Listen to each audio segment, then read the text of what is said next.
So, our next session is called Prototyping Your Idea, Innovation Supporting Infrastructure.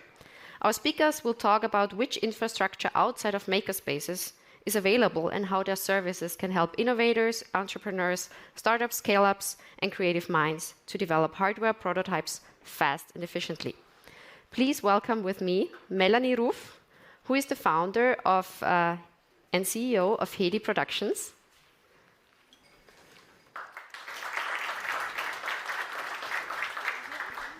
Yes. We need a microphone. The next speaker will be Selim Erol, who is the head of Department for Industrial Management and Innovation Lab at the University of Applied Science, Wiener Neustadt. And he focuses his research on digitalization, intelligentization of production and innovation processes in industry. And he has co-authored more than 30 articles and book chapters and has led several large-scale research projects. Welcome on stage. Thank you. And online, we have another speaker, Elisabeth Seebacher from Jabil. She's overseeing the marketing and communication campaigns for Jabil Vienna in Europe. And last but not least, I'd like to welcome Sandra Stromberger with us on stage, who is our moderator for the session.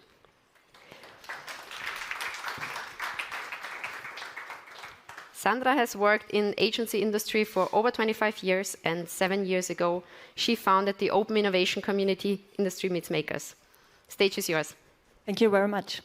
Yeah, welcome at our panel discussion, Prototyping Your Idea, Innovation Supporting Infrastructure.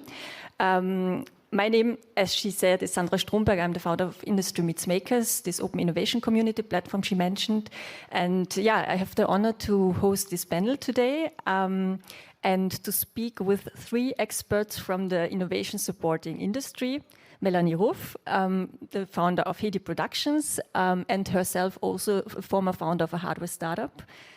Selim Erol, the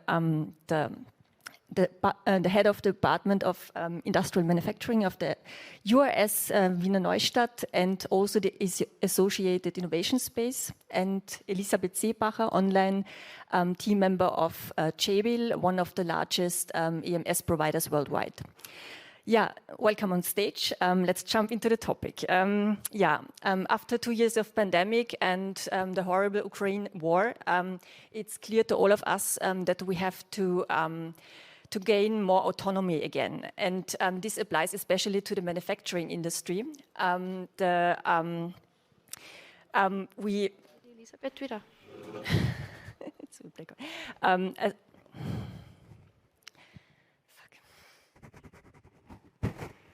We will the lack of components and the problems we have with the supply chains, and also the rising energy prices and also the raw material prices are forcing us to change how we work, and we will rely more on local production again, and we will have to develop completely new business models in the future. And yeah, as we heard before, it's especially difficult for hardware startups to get off ground. They have more complex products and more cost-intensive products than software startups. They struggle with certifications and also with standardization, and they have problems. Okay, and and this leads me to my first question. How do you support startups with your services and your infrastructure? Does it work? Yeah, perfect. It's been a while talking to an audience. So thank you, first of all, for inviting me. At Hedi Production, we digitize unused machine capacities and offer them via our marketplace. And our service is not only for SMEs, it's also for startups. So therefore, our core business is our supporting system. And the idea came actually from my own experience, as Sandra already told you. I was a founder of a hardware startup. It was low-tech. It was not high-tech, but I guess we faced the same challenges.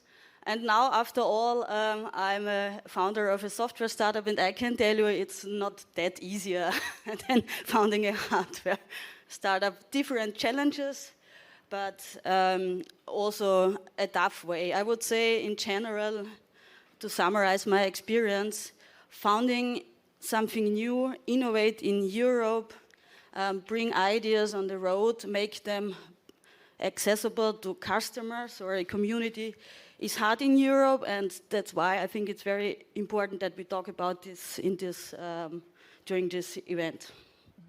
And Selim, you with your innovation space? Yeah, it was my second project actually that I did for a university in establishing kind of innovation or supporting infrastructure for startups, companies in general in the field of manufacturing. One was here with this university, TU Wien, together with Sebastian Schlund, who came later to the project, the pilot factory Industry 4.0, which was a different type of infrastructure, but anyway. And then this project in Wiener Neustadt, south of Vienna. For those who do not know, we established the largest fab lab in Austria that is run by a university, and it's 1,100 square meters in an old industrial building where we offer different basically machinery but also support for prototyping, and we focused on running this place that startups, private persons, which I call inventors, and also established companies, industry from the region can use the machinery for their prototyping purposes. And I think maybe that's one thing that we can pick up in the discussion. It's for startups, but also for private persons, inventors that are not yet startups, that have not founded yet. We should not forget them.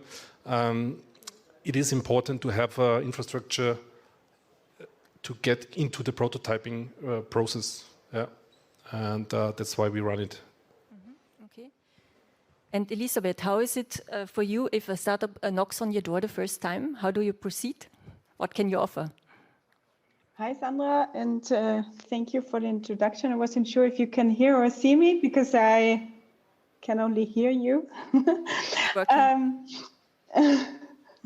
Okay, but yeah, shortly maybe about Jabil. So we are a worldwide manufacturing service provider. We operate in over 30 countries and do have 100 plants with more than 260,000 employees. And here in Vienna, we have a site that is specialized on, let's see, 3 pillars of services, which is first, the engineering excellence service, and it's about high precision prototyping.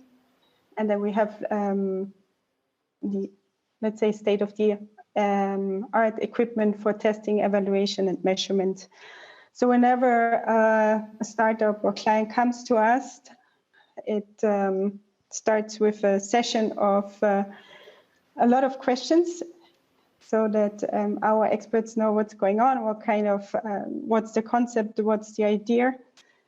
And I think then, yeah, we can help you in whatever phase you are in this specific moment. So starting from building your prototype or like challenging your prototype, and then, yeah, going into serialization. Can you tell us about a few practical projects and startups you worked with? Yeah, for example, lately we've been working together with GenSpeed. They developed rapid COVID tests, and yeah, we helped them with the ramp up and the prototype and going into serialization. Mm-hmm, okay. And what is your experience? What are the biggest problems of the startups? The biggest problems, or let's say challenges, or sometimes also showstoppers. In terms of prototypes, it's first, we always say that one working prototype doesn't guarantee that you can go into serialization.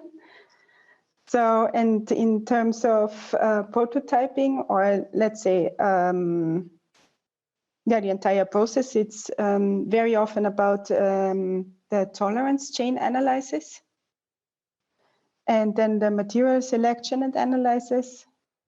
And the third thing is the serialization process. Okay. Those are the three things that we see as the biggest challenges for startups that come to us. Very interesting. Selim, how did you set up your innovation space? What does it need to run such a space? A lot of energy.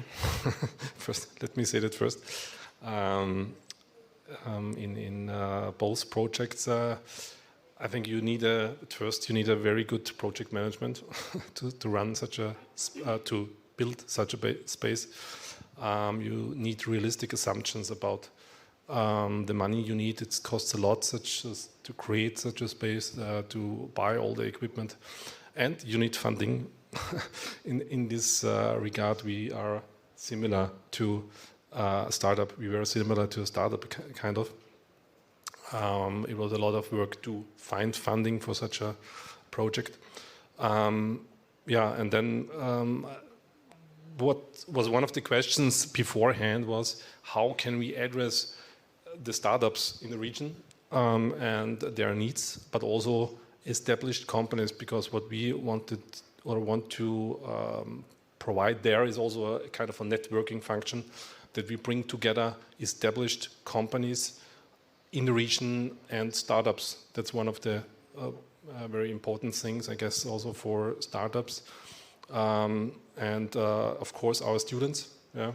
So we had different target groups, and we had to somehow address all these needs. So we talked a lot with these different target groups, tried to find kind of a minimum compromise, or a maximum compromise, I would say, to address all these needs. In technical terms, means that we needed to somehow figure out what are the machines that are needed, the technical equipment that is needed, and on the other hand, also the support, the service actually that they need. Yeah, and that needs to be well prepared. I think we managed it quite good, but we're still learning. We opened up in September last year, and we constantly learn from our users that come to us.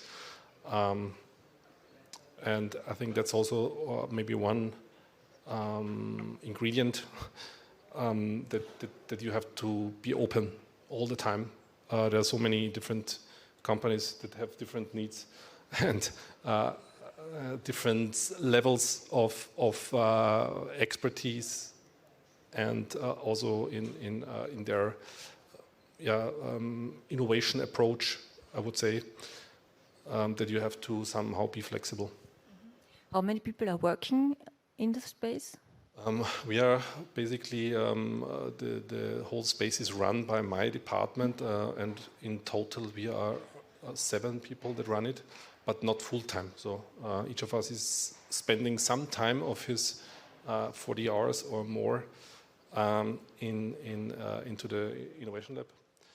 And we have all different skills that are also very important to have these people with different skills. There are also students involved that have different skills, our students, and also students here at the Technical University. They have a lot of expertise. It's incredible what these guys do and can do. It's really, I can learn from them, basically, in some fields. And yeah, and that's I think this diversity in knowledge and skills is important. We have to do marketing as well, and yeah, you have to have a strong team with different skills. Okay. Yeah. Super. Melanie, we heard before that a major problem of startups is very often that they have problems with the transition from prototyping to production-ready products, and also the certification and standards. How do you help startups in solving this challenge? Yeah, it is a major pitfall is not only the technical problems where your service is into it and the JBIL service is into it. In my experience, another big pitfall is the mindset. Not only from the companies, also from the startups, because imagine you're launching a product, you're proud of it, and you see yourself as a customer for producing companies, but actually you aren't. You want to produce 500 pieces. And JBIL, I don't know, they start producing at 10,000 pieces maybe. Yeah. So you're actually, the mindset is you are not a customer. If you are smart and clever, you are a partner. And this is the approach when you start your purchasing process. Contact the companies and present yourself as a partner and change the position and think of the other side and say, okay, what can I offer them? Then I have my foot in the doors. So what is the entry? Where can I come in the service world? Because actually we already heard it a lot. You need the expertise from the companies. The prototyping, we have a great environment in Austria and also in Europe. But for the design for manufacturing process, there's a huge gap. But we have the knowledge here. So we only have to connect them. And of course, we can say the companies have to change their mindset, but also as a startup, we can start changing our mindset and say, okay, we are partners. That is what I really highly recommend to every hardware startup. And when it comes to Hedi, I'm of the field, and I have from my personal experience a huge community, which we offer the startups, which are partners or customers from Hedi production. And it starts from prototyping, design for manufacturing, certifications, but also business model. Calculating, purchasing your raw material, the whole value chain. At least we try to support them. What do you think do we need here in our area in Europe to support startups from the official authorities? From the official authorities? Phew. It's hard to say. I see some faces, well-known funding. I can tell you funding, but it's only one part. Christmas, it's Christmas. We can make wishes. Christmas. Then, when it is Christmas, I would say a more open mindset for failure. So we can copy the mindset of software companies, because I now know the world of the software companies, and they are great in making failures. And if it is Christmas, I would say we have to switch this mindset to hardware startups or the hardware or production industry in Europe. Just try and failure. Another mindset, okay. Elisabeth, what do you think do we need in Europe in general to push the innovation curve and speed of the manufacturing industry? Well, since we are a contract manufacturer, we do what our clients want us to do, more or less. But we cannot shift from a lot of clients that want to shift the production back to Europe. So we, as a company, are currently adapting to this and thinking about how we can help them to come back to Europe and produce from here. Mm-hmm. And I think it's also, what do we need or how can we help? I think it's out there in the markets, there's a lot of people want to have more and more transparency, and it's all about sustainability. So I think it's happening kind of organically. Selim, do you have an idea to this question too? Can you repeat the question? I lost track of it, sorry. What can we do in Europe to support or to push the innovation curve and speed of the manufacturing industry in general? Yeah, speed up the innovation curve. I agree with you both. I guess it's a matter of mindset. Yeah, that's the one thing, to be more, take more risk, maybe, to be more innovative, creative, leave the beaten track sometimes and just try out things. That's basically innovation, the start of innovation, at least. But what you mentioned as well is this gap between the prototype and the serialization needs to be bridged somehow. I would say there is a little bit support missing in that step in Austria. We have great support for startups, funding, and so on, but then bringing them to working production line is something different, and I guess there should be more funding programs, but also even support from experts and so on, which we do actually. If somebody needs some support with our department, we have this expertise. I think there is enough funding. There's in Austria, there's pretty much funding, and that's good. Yeah. And then now we need the people to do it, to bring back manufacturing to Europe. It's risky, but has always been, also 100 years ago. So and people were at that time probably more open-minded and more taking risk than today. In terms of mindset, it's also something we see often, and it's something that I'd like to mention here is a call out to all the creators and startups out there. Like, don't be afraid in a very early stage to get some critical feedback. I think that's something that could help you a lot. So instead of like keeping your idea in your head or like in your office, I don't know where, or in your team, I think it's essential to go out there, to reach out to us, for example, and to experts, to the teams, and to be open for feedback. I want to add something to the gap between prototyping and design for manufacturing. This is actually the death valley of product development, because you get fundings from the public or from investors quite easily, quote unquote, for the prototype, but this prototype does not gain revenue. So the next step is design for manufacturing, but design for manufacturing actually in Austria, when it comes to public funding, is not innovative.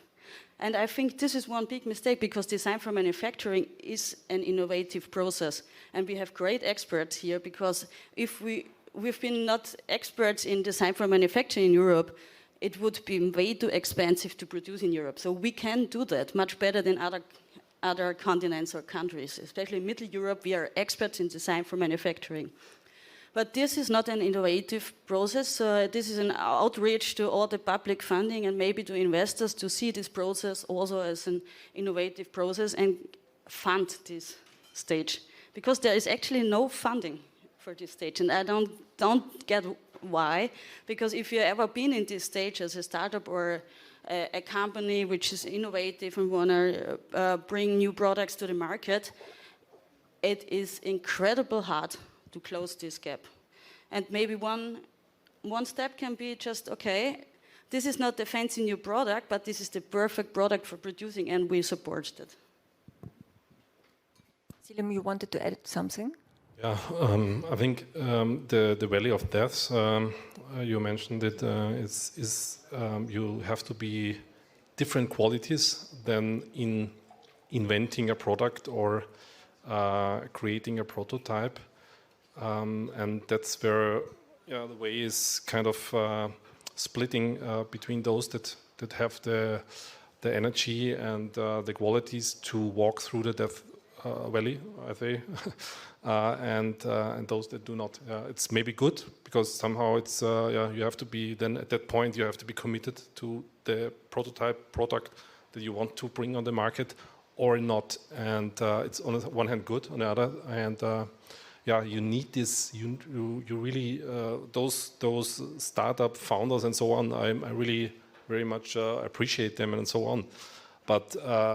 Having the prototype or the idea is good, but then the work starts, the hard path starts, and you have to have this energy to walk through it. And I think that's also something that we, and I'm also talking to myself, we should teach people more and also support them in doing this.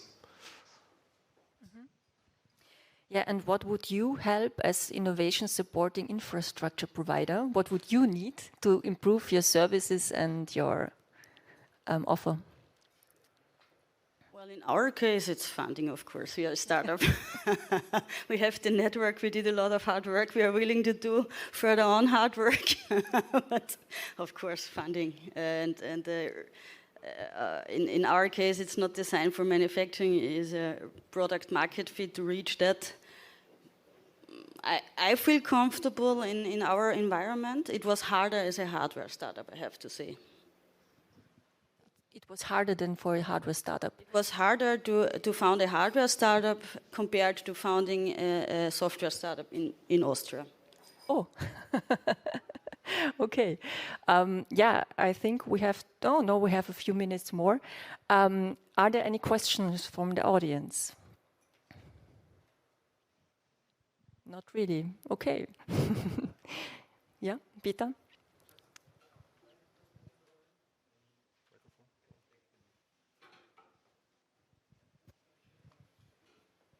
Yeah, when I look at you, and you are the perfect example of the ecosystem in what is existing in 40, 50 kilometer area. So we have a fab lab, we have some service provider for hardware startups, and we also have some company who can really provide certification, testing, and so on. But I'm pretty sure that all three of you don't know exactly the details what the other can offer. So, and this is also something, because I didn't also know, for example, when we visited Jabil, that they have a clean room there, that they have computer tomography there, and so on. So I didn't know it. So I believe what is really important is that we share all this information, what is available. And if startups connect to incubators, accelerators, or whatever, this information has to be there. And this is the only possibility how we can save money on one side, because infrastructure is available, and we also have to make this infrastructure accessible. This is just a comment, yeah. Okay, thank you very much. Yeah, I think we start to come to an end now.